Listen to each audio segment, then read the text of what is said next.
8 years ago, almost to the day, the doors fell off my Lotus Esprit.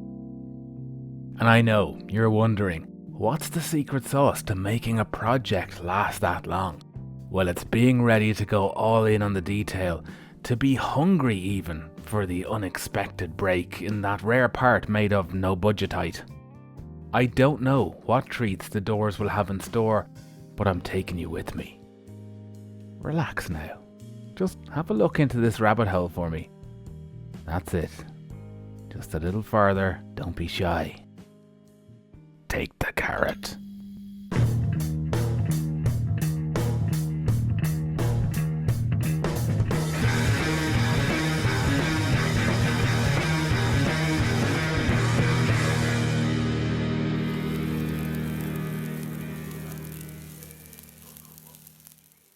There aren't many doors on the Esprit, but they all need the same treatment.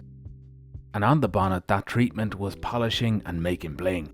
I had started the same way into the tailgate too, but things haven't gone quite so well. The paint under the bonnet was whatever 1K brushable stuff someone had lying around when the bonnet was replaced, but the paint inside the tailgate was factory 2K stuff. It wasn't wiping off with thinners or acetone, and I didn't have time, so I broke out the sandpaper, and not very well. The result is shiny, but with sanding marks. So it's gonna have to be painted, because to sand out the marks will likely expose yellow gel coat. You win some, you lose some.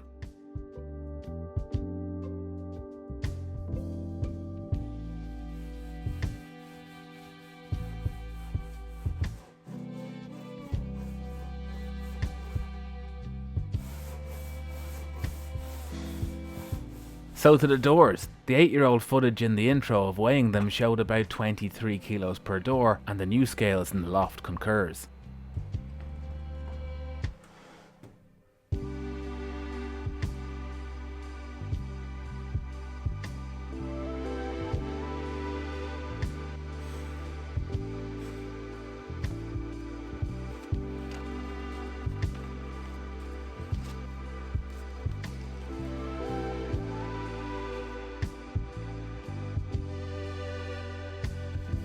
I'm showing you the manual because it says the window motor is held in by 4 bolts. Well, mine was designed for 3, with one buried so deep I could barely see it, let alone the camera. Thankfully though, that one only needs to be partially loosened and the motor bracket will slide out from under it.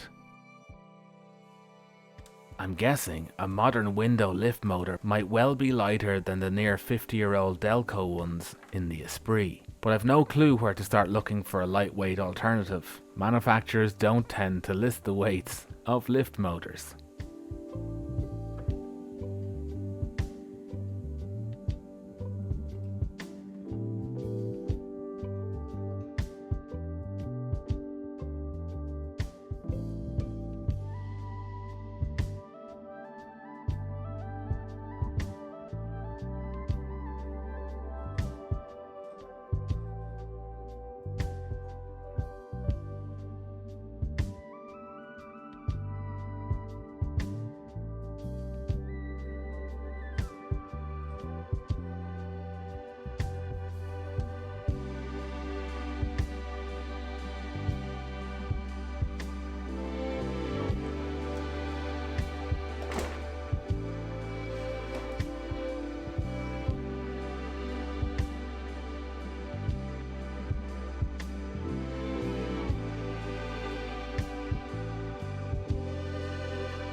Here's everything I know about these particular mirrors. They were reportedly manufactured by a company called Surrey Steel.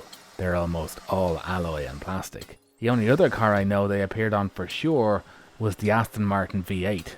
And If they're seized to the door of your car, it's near impossible to get a drill in at a perfect angle to be sure of getting them off without damage.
The issue that has befallen my mirrors is they've gone floppy. They have optical droop.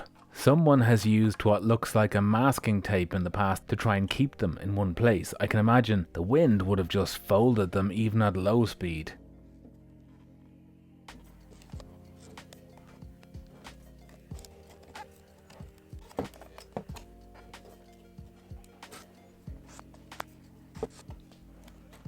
The glass is held in by two adhesive pads, one at either end, although this one seems to have been glued at a later date.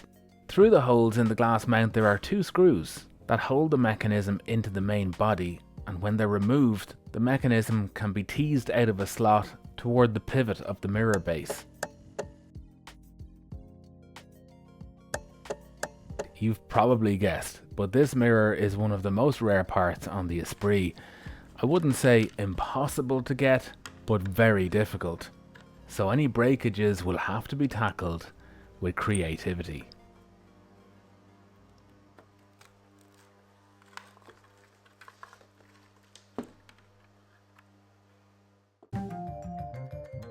And how is everything with your carrot, sir? Madame? Delicious. Very good.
There have been two things holding up the refit of the Esprit sills.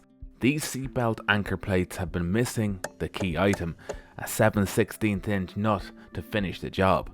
You know, you don't realise how bad we've gotten for customer service these days until you meet a company who reminds you how it used to be. Heartfelt thanks to FDTS and especially Sue. They specialise in seatbelt and safety supply. And not only did Sue give me a choice of material and finish in all of the nuts, bolts, spacers and washers she provided, but found me an original new old stock seatbelt receiver for the Esprit and showed that good old fashioned professional and friendly service isn't dead.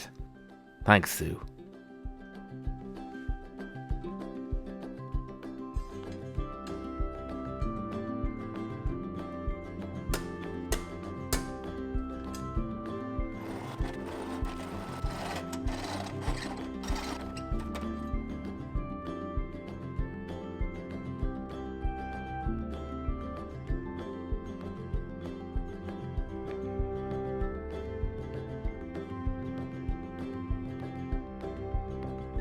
The other package that landed came from Lotus Bits. I'm excited.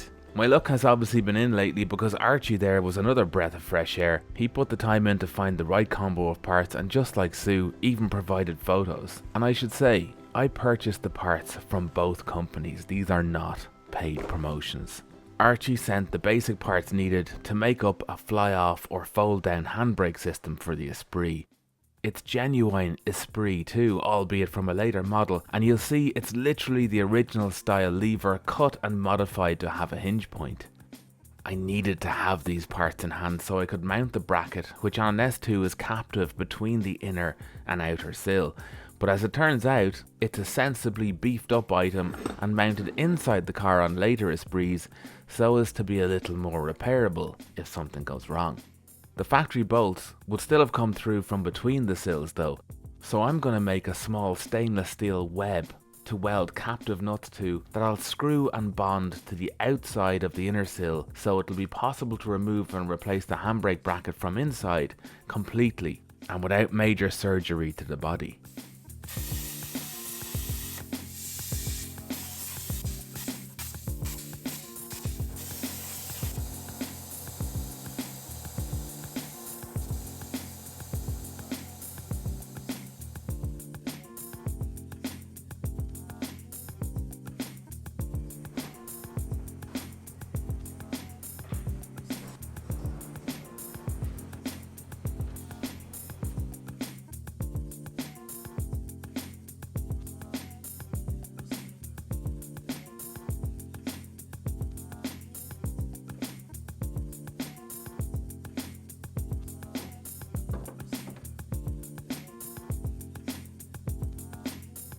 In case there's confusion, there's an inner sill too. Well, I mean, it's trim really, and the new bracket will just about clear it, but not with all this extra subtracted lightness. Because, you know, if you add lightness by cutting things off, then, well, you know what I mean. One of the 4 bolt holes in the new bracket lines up with one of the 3 in the original, so that's my reference point for mounting.